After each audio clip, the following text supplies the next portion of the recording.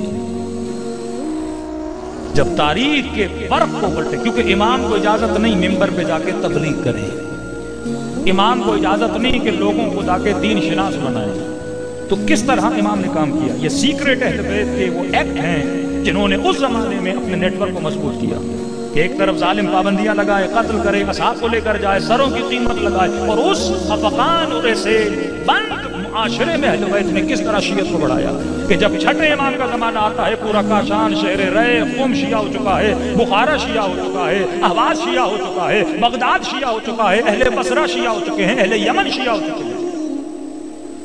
ایک امام گھر میں بیٹھے ہیں، مصر شیعہ ہو گیا، بخارا شیعہ ہو گیا، اہواز شیعہ ہو گیا، کاشان شیعہ ہو گیا، یعنی قم کے 200 کلومیٹر کے ریڈیٹر میں جتنے لوگ ہیں وہ شیعہ بن گئے. یہ کیسے بنے؟ جبکہ امام نے اہواز کا سفر نہیں کیا، بخارا کا سفر نہیں کیا، قم کا سفر نہیں کیا، وہاں شیعہ بن گئے.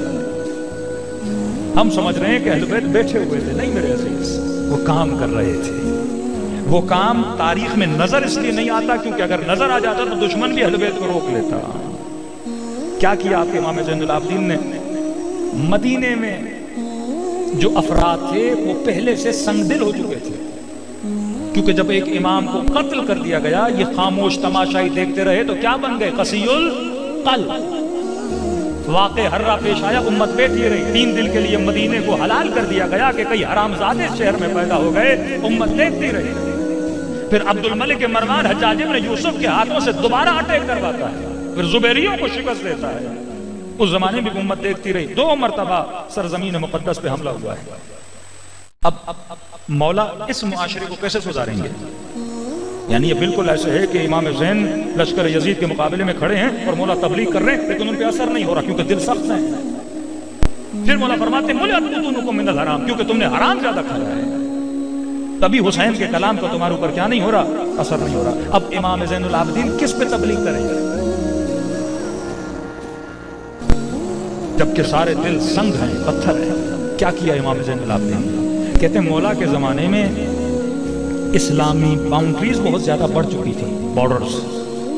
روم تک اسلام پھیل چکا ہے، ایرانی مسلمان ہو چکے ہیں، بڑی بڑے امپائرز میں اسلام پھیلتا جا رہا ہے. جب یہ ملکوں کو فتح کرتے تھے وہاں سے سینکڑوں کی تعداد میں غلاموں کو لے کر مدینے میں خرید و فروخت کرتے تھے. تو کہتے ہیں موالی لوگ، موالیان، یہ وہ لوگ جو غلام تھے، نئے مسلمان، لیکن ابھی تک یہ اتنا اسلام کو جانتے نہیں ہیں. ابھی تک امیر شام نے ان کے دلوں میں بغض علی اتنا بھرا ہوا نہیں ہے. ان کے ظروف خالی تھے.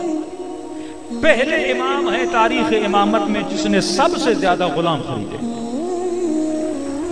تاریخ لکھتی ہے 20,000 کے قریب غلام خریدے امام زین العابدین.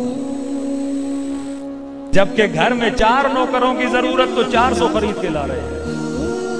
زمین پہ 10 ورکر کی ضرورت تو 100 ورکر لے کر آ رہے ہیں. اور تاریخ لکھتی ہے کسی بھی غلام کو 1 سال سے زیادہ امام زین العابدین نے نہیں رکھا. 1 سال سے زیادہ نہیں رکھا. 1 سال گھر میں لاتے تھے پھر آزاد کرتے تھے. 2 کام کیے. ایک تو غلاموں کو خرید کے ان کی تربیت کی، ان کو معاشرے میں چھوڑا تاکہ یہ آگے بڑھیں اور مکتب کے سپاہی بنے. دوسرا، عرب کے معاشرے میں بہت بڑا کاروبار تھا غلام کے خریدنے اور بیچنے کا، جو اس کام کو اسلام نے پسند نہیں کیا لیکن اسلام نے جلدی ختم بھی نہیں کیا. اس کا ریزن میں اس طرح بتاؤں، مثلا آپ کی 70% جو یوتھ ہے اگر یوٹیوب کو استعمال کرے اور اس کی انکم یوٹیوب سے ہونے لگے اور حکومت آ کے یوٹیوب پہ پابندی لگائے تو یہ سارے لوگ باہر آئیں گے نہ نکل کے، کیونکہ ان کے گھر کا کچن کس سے چلتا ہے؟ یوٹیوب سے. لوگوں کا کچن چلتا تھا غلام کے خریدنے اور بیچنے سے. اچانک اگر دین اس کو ختم کر دیتا تو ایک معاشرے میں بڑی بے روزگاری کا فقدان پیدا ہو جاتا ہے. تو امام نے یہ بھی ختم کرنا تھا. تو امام نے کیا کیا؟ سب سے زیادہ غلام خریدے، خریدنے کے بعد بیچے نہیں، آزاد کیے. کہ لوگ اعتراض کرتے تھے علی ابن الحسین ہمارا کاروبار تباہ ہو رہا ہے. یہ چیز لوگوں میں گھومے، ایک نے پلاٹ خریدا، دوسرے کو بیچا، اس نے تیسرے کو بیچا، تو کہا سنبھالی. کئی ایسے غلام ہیں مولا کے جنہوں نے 70,000 حدیثوں کے ناقل ہیں، تربیت دیتے تھے۔ اب معاشرے میں فرد سازی کرنی ہوتی ہے، خریدا، ان کی تربیت دی، ان کو آزاد کیا، پھر یہ 4-4 ہزار بنے، چوتھے امام 5ویں امام کے شاگرد بنے، پھر چھٹے امام کے زمانے میں 8-8 ہزار کے شاگرد بنے۔ میں نے کہا یہ مکتب کیا تھا؟ عقل اور فطرت کا مکتب تھا۔ انہیں عقل مند بناتے تھے، حکیم بناتے تھے۔ کسی کو بصرہ بھیج دیا، کسی کو احواز بھیج دیا، کسی کو قم بھیج دیا، مختلف دنیا و ادوار میں اہل بیت نے اپنے شاگردوں کو پھیلا دیا، اور یہ جہاں جہاں گئے انہوں نے محبت اہل بیت کو بکھیر دیا۔ صلوات پڑھے محمد والے محمد۔ ایک چھوٹی سی مثال دوں پھر اپنے موضوع کی طرف جاؤں۔ میں نے کہا اس نیٹ ورک کو چلانے والے اہل بیت اور قرآن، یہ نیٹ ورک جہاں سے فیڈنگ لے رہا ہے وہ عقل اور فطرت۔ عقل کا مطلب مثلا لوگ آتے تھے اس زمانے میں، ایک علمی بحثیں چل پڑی، مطلب حکومت نے آزادی تھوڑی کی اور لوگوں نے مسجدوں میں مدارس میں بحث شروع ہو جاتی تھی، مطلب قرآن کی آیت پڑھتے تھے ان اللہ علی کل شیء قدیر، ترجمہ اللہ ہر شے پر قادر ہے۔ پھر کہتے تھے کیا خدا اونٹ کی قطار کو سوئی کے سوراخ سے گزار سکتا ہے؟ حافظان قرآن ایسے مسلمان جو یہ کہیں کہ حاکم کیسا بھی ہو اس کی اطاعت کیا ہے؟ واجب ہے۔ تو کہتے تھے بھائی اللہ کی مرضی، اللہ اونٹ کی قطار کو سوئی کے سوراخ۔ اب ان کی سمجھ میں نہیں آتا تھا اتنا بڑا اونٹ اتنے چھوٹے سوراخ سے کیسے گزرے، لیکن کہتے تھے ہو جائے گا۔ جب یزید حاکم بن گیا تو اونٹ کا کیا ہے، اونٹ بھی قطار سے گزر جائے گا۔ پھر کہتے تھے یہ سوال ہوتے تھے، پھر کہتے تھے کیا خدا دنیا کو انڈے کے اندر ڈال سکتا ہے؟ پھر بڑے بڑے مفتی بحث کرتے تھے قرآن کی آیت، قرآن کی آیت، قرآن۔ ہاں بھائی اللہ تو ہر شے پہ کیا ہے؟ قادر ہے۔ اب لوگ جب یہ سنتے تھے فطرت نہیں مانتی تھی۔ اللہ نے جو اندر سافٹ ویئر رکھا ہوا ہے نا انسان کے، اگر اس سے وائرس ہٹ جائے نا تو سارے کے سارے مکتب علی کے نوکر بن جائے گا۔ یہ مکتب علم کا مکتب ہے، یہ مکتب عقل کا مکتب ہے۔ پھر آتے تھے 5ویں امام 6ٹھے امام کے پاس، کہا فرزند رسول آپ بتائیے، کہا کلم الناس بقدر عقولہم، معصوم ہر کسی کو اپنے حساب سے بھی جواب دیتے تھے۔ کہتے ہیں ایک شخص آیا امام کے پاس، مولا قرآن کی آیت ہے اللہ ہر شے پہ قادر ہے، کیا خدا کائنات کو انڈے میں ڈال سکتا ہے؟ امام نے فرمایا ہاں کر سکتا ہے۔ کہا دلیل دیجئے۔ امام نے فرمایا تمہاری آنکھ انڈے سے بھی چھوٹی ہے، لیکن تم اتنی کائنات کو دیکھ رہے ہو، گویا کائنات تیری آنکھ میں ہے کہ نہیں؟ بڑا مطمئن ہوا کہ ایسی دلیل تو کسی مولوی نے نہیں دی، مطمئن ہو کے چلا گیا۔ بصرے سے ایک امام کا شاگرد آیا، یعنی یہ عام آدمی تھا، ایک امام کا شاگرد خاص جن کو مولا حکمت بھی سکھاتے تھے، جن کو تیار نہیں کرتے تھے۔ کہنے لگا فرزند رسول لوگ پوچھ رہے ہیں کیا خدا کائنات کو انڈے میں ڈال سکتا ہے؟ امام نے فرمایا اللہ کی قدرت محالات پہ نہیں چلتی، محال کہتے ہیں امپاسبل، اللہ کی قدرت محال پہ نہیں چلتی، امپاسبل پہ نہیں چلتی۔ اب یہ صحابی کہتا ہے میں دیکھ رہا ہوں پہلے والے کو اللہ کر سکتا ہے اور مثال دی آنکھ کی، اس کو امام نے یہ نہیں بولا۔ امام نے کہا یہ امر محال ہے اور محالات پہ اللہ کی قدرت نہیں چلتی۔ اس نے کہا مولا کیسے؟ امام نے فرمایا خدا نے انڈے کو چھوٹا بنایا ہے، کائنات کو بڑا بنایا ہے، اور اس کو چھوٹا بنا کے کمزور بنایا ہے، اور اسے بڑا بنا کے طاقتور بنایا ہے۔ جب خدا نے اس کو کمزور بنایا اور اسے طاقتور بنایا، خدا اپنے قانون کو کبھی توڑتا نہیں۔ اللہ کا فیصلہ ہے یہ بڑا رہے اور یہ چھوٹا رہے۔ کہ اس صورت میں خدا کر سکتا ہے کہ مثلا دنیا کو چھوٹا کرے پھر انڈے میں ڈالے، یا انڈے کو بڑا کرے دنیا سے زیادہ، تب ہو سکتا ہے۔ لیکن ایک چھوٹی چیز میں بڑی چیز جا نہیں سکتی، کیونکہ بڑا بھی خدا نے بنایا، چھوٹا بھی خدا نے بنایا۔ تو یہ امر محال ہے، محال کو خدا نے محال بنایا، اور خدا کبھی بھی اپنے قانون کی خلاف ورزی نہیں کرتا۔ مطمئن ہوا، شکر ادا کیا، پھر عراق کی طرف روانہ ہوا۔ صحابی نے کہا مولا اسے کہا ہو سکتا ہے، اسے کہا نہیں ہو سکتا۔ کہا وہ عام تھا، یہ میرا شیعہ تھا۔ اگر میں اسے یہ کہتا کہ تم آنکھوں سے کائنات کو دیکھ رہے ہو تو لہذا کائنات آنکھوں میں چلی گئی۔ امام نے کہا یہ سادہ نہیں تھا، یہ میرا شاگرد تھا، پھر یہ مجھے کہتا کہ مولا کائنات آنکھ میں نہیں گئی، کائنات کا فوٹو آنکھ میں گیا ہے۔ میں آپ کو دیکھ رہا ہوں، آپ تو میری آنکھ میں نہیں گھسے نا بھائی، آپ کا عکس میری آنکھ میں، پھر اس طرح تو پوری کائنات موبائل کے اندر آ گئی۔ موبائل میں عکس جاتا ہے اور کوئی چیز نہیں جاتی. امام نے کہا یہ پڑھا لکھا تھا, اگر میں کہتا عکس چلا جائے گا. تو امام نے اپنے شیعوں کو کیا بنایا؟ بابصیر بنایا. یہ مکتب عقل کا اور مکتب حکمت کا. صلوات پڑھے محمد و آل محمد.